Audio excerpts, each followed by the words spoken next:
E noi vi diamo la cura per quel che riguarda il vostro italiano, il nostro italiano, perché abbiamo con noi la professoressa Danila Elisa Morelli. Buongiorno prof. Buongiorno. Che meraviglia. Sto bene. Bene. No, nel senso, in Sta generale. dicendo che sta bene prima Sì. della lezione per dire che dopo sta male.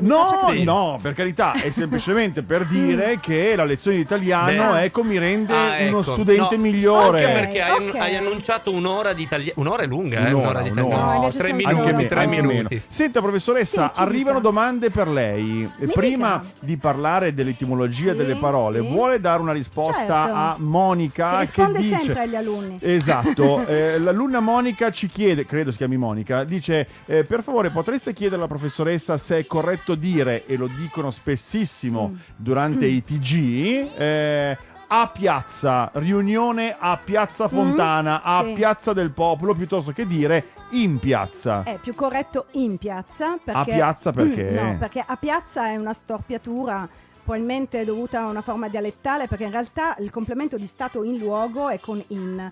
Poi ci sono delle eccezioni, si dice sono a casa, Sì. ma a piazza proprio suona Quindi male. No, in sciopero piazza. a piazza. Sì, no, non è un bello. pochino come quando dicono nel mondo del lavoro facciamo riunione su Milano, facciamo Sì. riunione Esatto, su sì, sì. Torino. E quello sarebbe un complemento di argomento addirittura. Domani, Aiuto, domani aiuto. sono su Londra, su perché è un po' Londra. volo su Londra, no? sì, Esatto, vabbè. fa figo ma è Fa molto scorretto. figo, vuol dire sì. che arrivo con l'aereo. A proposito invece Sì. delle nostre parole, Sì. la settimana scorsa ha fatto grande successo Esatto. la puntata sulle parolacce e quindi ha deciso di fare il bis. Sì, ma con le parolacce downtown, cioè Quelle le parolacce che- dell'epoca, quelle che si vedevano nei film di No, Cappa e Spada. quelle che uso io. Ecco, Io sì. dico, tu sei un fellone, ad Per esempio. esempio, fellone per esempio è un latino medievale. Ah, vedi? Eh sì, che significa uno che maltratta le persone, un maltrattatore, un Vedi? violento. Che brutta Comunque, storia. allora, in generale facciamo una piccola premessa. Le parolacce di oggi sono più sulla sfera sessuale, le parolacce di ieri vanno più invece su altre aree tematiche che riguardano la persona. Sì. Ok. Quindi che può essere tacciato di essere ignorante, di essere un malfattore, di essere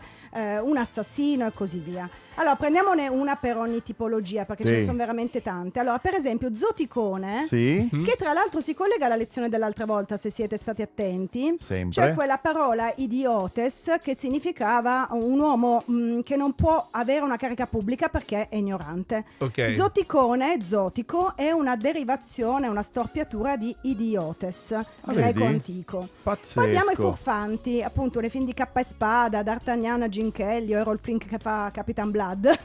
Abbiamo i filibustieri, abbiamo i malandrini. Per esempio abbiamo anche il birbante. Sì, al birbante sì, lo si dice ai bimbi. Hai fatto il birbante. Birbante, sì. Ed è particolare perché l'origine, in realtà la birba in francese era il pezzo di pane, il tozzo di pane che tu butti al mendicante. Sì. Quindi è passato dal pezzo di pane a indicare proprio il mendicante, il poveraccio, quello che vive per strada. Quindi Quindi quando in io teoria dico- birbante non è come lo usiamo noi oggi, che è più un Sì, monello si dice simpatico, ai no? bambini, sei un birbante, sei una birba, esatto. sì. E invece l'origine Ho all'epoca era capito. un altro tipo di insulto. Poi abbiamo quelli dei vigliacchi, Sì. ma vigliacchi che fanno azioni anche crudeli e cruente.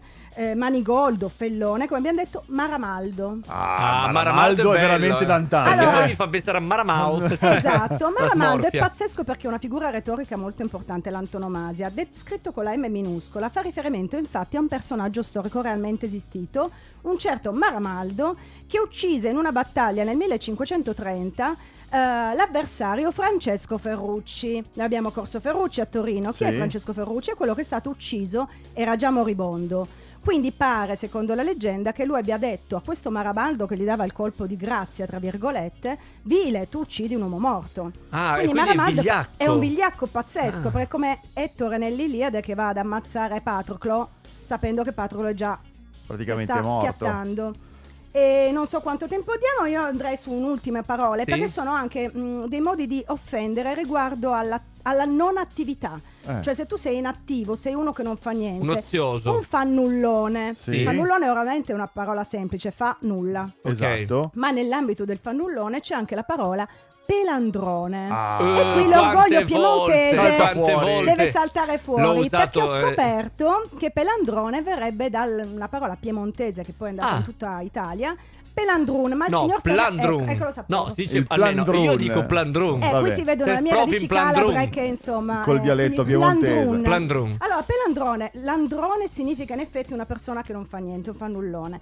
L'Accademia della Crusca si sta interrogando sull'etimologia di questa parola vedi. perché è una roba pazzesca. Sembra che sia una parola macedonia con palanda o pelanda, che sarebbe una veste da camera, quindi è uno che non fa niente, che addirittura non si veste per uscire neppure perché sta in veste da camera tutto il giorno. Quindi no, ma di nuovo è stiamo finito, per è aprire finito. un altro Arrivederci, discorso. prof. Mi hai promesso Arrivederci. un'ora di italiano. Arrivederci.